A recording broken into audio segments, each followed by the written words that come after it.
greatest scientists of recent times. He was born in England.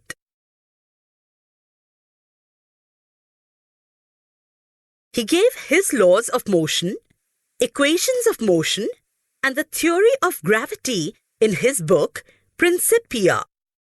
Before this book was written, Kepler had given 3 laws describing planetary motions. However, the reason why planets move in the way described by Kepler's laws was not known. Newton, with his theory of gravity, mathematically derived Kepler's laws.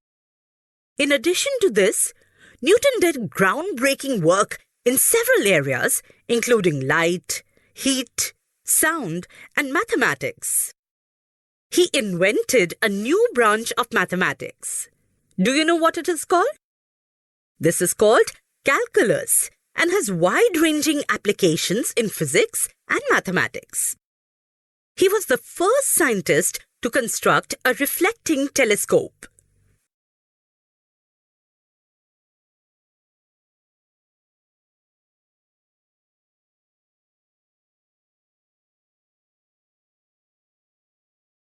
Circular motion and centripetal force. Try this. Tie a stone to one end of a string. Take the other end in your hand and rotate the string so that the string moves along a circle as shown. Are you applying any force on the stone?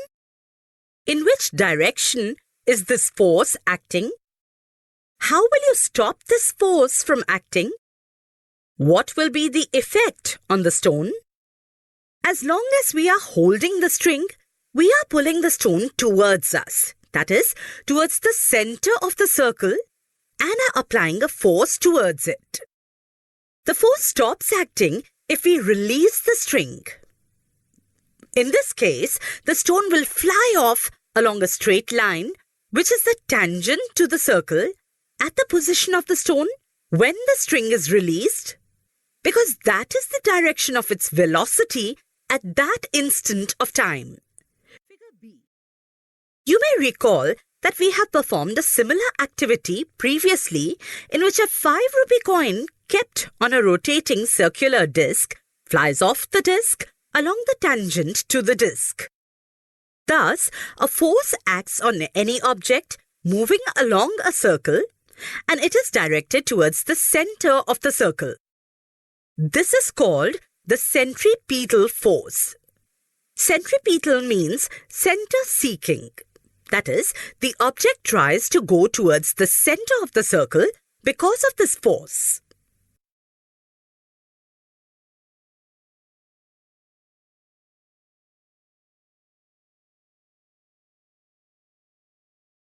You know that the moon, which is the natural satellite of the Earth, goes round it in a definite orbit, right?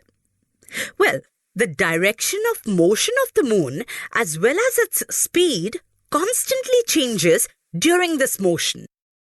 Do you think some force is constantly acting on the moon? What must be the direction of this force? How would its motion have been if no such force acted on it?